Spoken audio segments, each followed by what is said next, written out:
We have to have a presentation of the gospel, but we also have to have presence of Almighty God working with us. So let me go back to this. So John, you developed I'm calling it a 5-step worship leading process. I don't know if that's the technical term, but Wimber and Kevin Springer, I'm assuming, and other early vineyard leaders helped to develop this 5-step prayer model, right? Which is that's one of the famous things about the vineyard and John Wimber.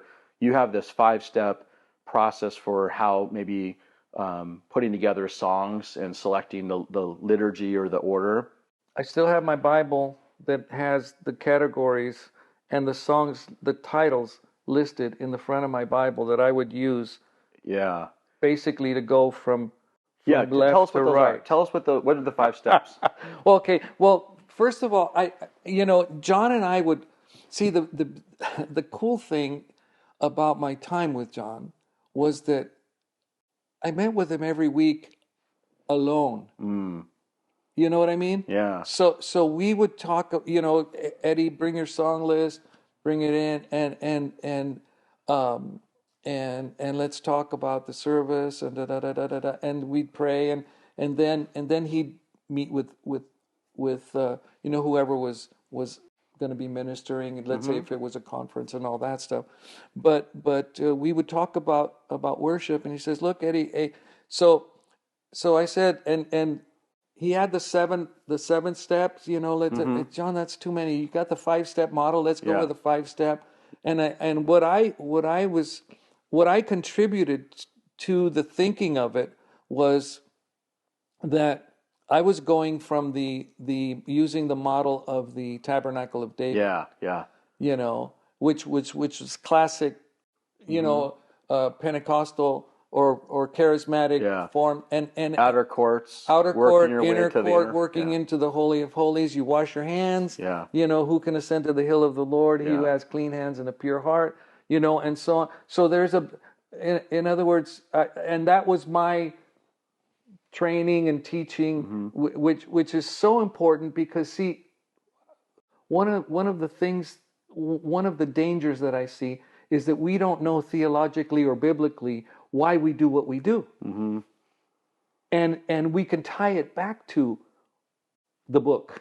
John would say, that's the other thing that again shows me that John was a strong Bible guy. He'd say, it's in the book. It's in the book. Yeah. And that's where the doing the stuff. What do you mean? When do we get to do the stuff? What stuff?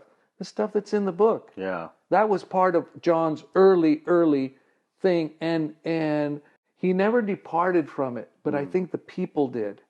Because then with the signs and wonders and with what God was doing, later on it became a thing of like, okay, let's talk about, and teach and train about that. So we were doing the conferences, but then I think it spread into, let's teach about and do the stuff, but let's tie it to how to do it more. In other words, so that our ministry is an offshoot of what we're living biblically and what is happening throughout the week. And that's one of the things that we brought in with the worship.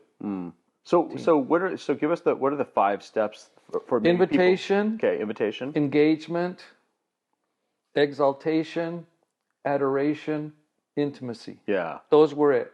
Yeah, and there was a couple others, but yeah, because Wimber famously had developed the 7. He had 7. I said, John, you got the 5-step prayer. Let's do 5. Let's cut it down to 5. So that and again, I was a teacher. I was a teacher in those days, and I thought, if we keep it simpler and stuff. So that's the part that we did. But see, it's the thing. So the call to worship, is part of the invitation.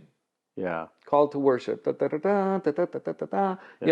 The trumpet, the shofar, whatever, in the Old Testament, however you want to look at it. But I saw that from the standpoint of we're going through the endless courts with praise and thanksgiving. So we did the upbeat stuff. And so that's why I tell worship leaders, I mean, it's like, if you're not ending up face to face with a face to face encounter with God, where you're looking into His eyes, or He's looking into your heart.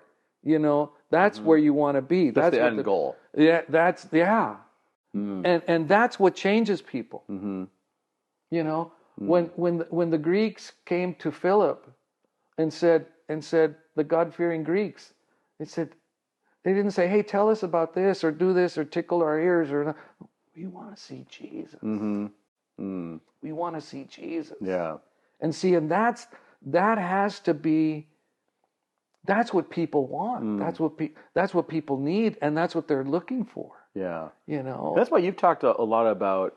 I've read numerous times or heard you talk about the idea of not being a worship leader, but being like a lead worshiper, or the modeling it. That's the Psalm 34. Yeah. I will bless the Lord at all times. His praise shall continually be in my mouth. My soul shall make her boast in my talent and ability. No, my soul shall make her boast in the Lord. The humble shall hear thereof and be glad. And I could still quote it in King James, because that's how you memorized it, right? That's how I learned it. Oh, magnify the Lord with me. Yeah. Let us exalt His name together. That's great. Let us exalt. So in that one verse, magnify the Lord. Oh, magnify the Lord with me. Let us exalt His name together. There's 3 words. With us together. And that's the presence of God. Yeah. With us together. So there's something really cool about that that I think connects a lot with the Vineyard early. Everyone gets to play, right? Because it wasn't like just the the musician, the professional singers, everyone gets to play, but everyone gets to experience the presence of God. Yeah. Everybody gets to worship. And Lester Ruth has done an amazing study. Because it's funny, because one of the most profound verses that permeated the churches that were having a manifestation of the presence of God, be it Charismatic, Catholic, be it whatever group it was, they all had this verse as a common theme in their worship.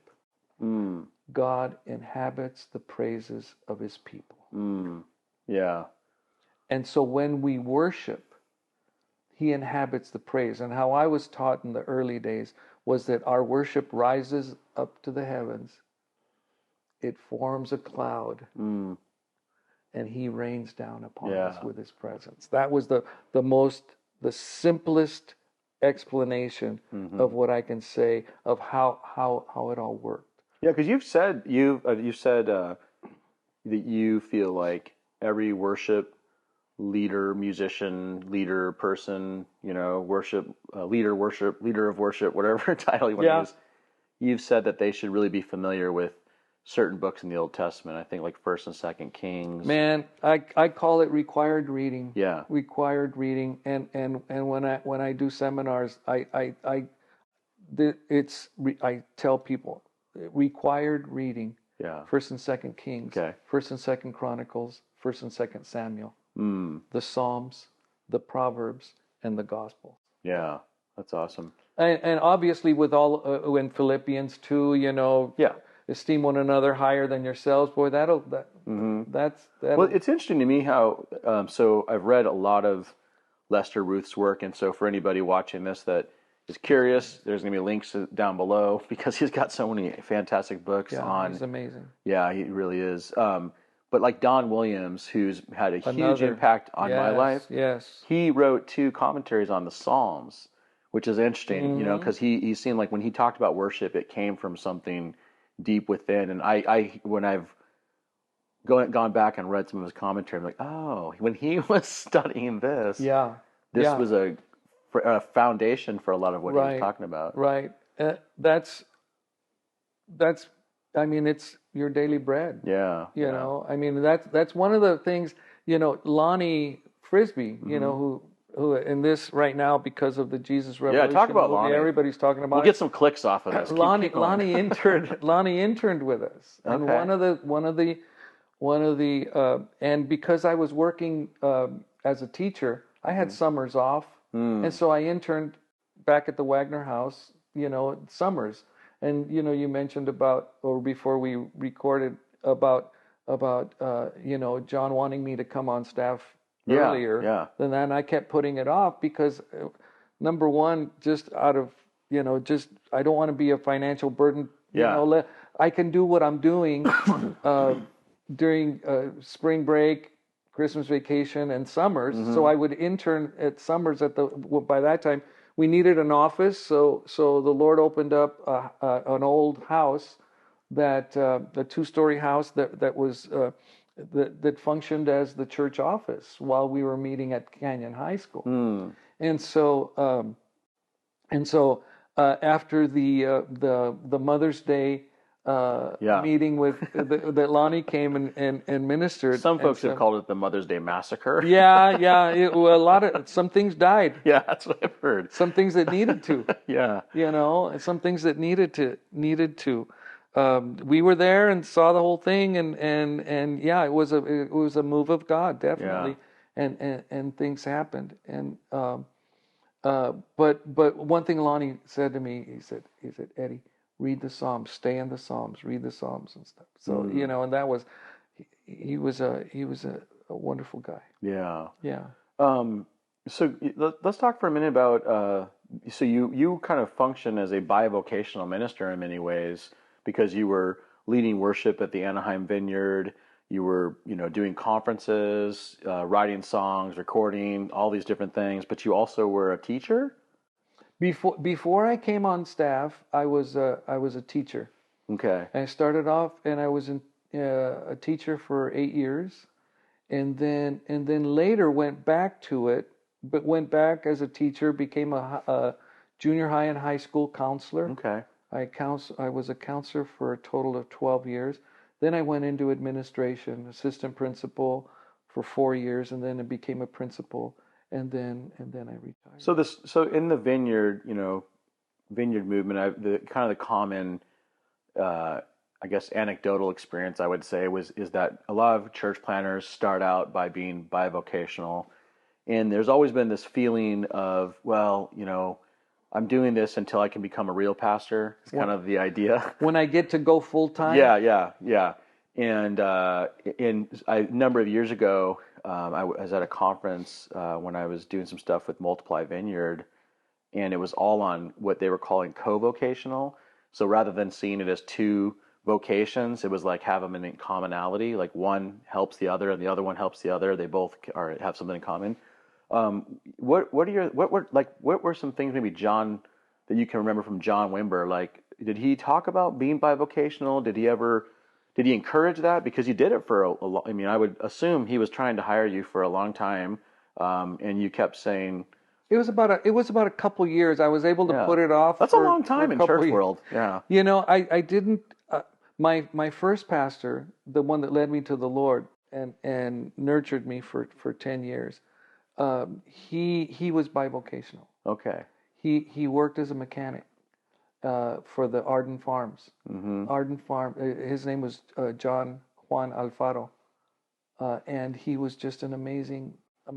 So you had seen it modeled. I saw it modeled in him. Yeah. He worked on the trucks that delivered milk.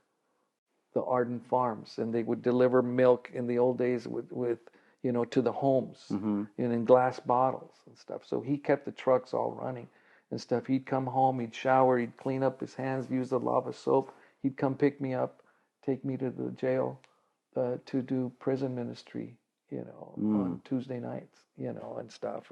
And that was you know, and we had the youth group at his house and that type of stuff, you know. So I saw that modeled, and so the church didn't grow big enough to go for full time. He never did full time ministry, but it always was active until he was retired, and then he was able to do that more. So that's when I went back to teaching, I did did bivocationally, all this stuff. Didn't go full time. I don't know. I just felt like I can still do this. So why not? Was Wimber cool with that? Did he want you to? Yeah, he was fine. Yeah, he never pressured you either way, really? No, when John, I went back to teaching after John had turned the church over to Carl. Okay. Yeah.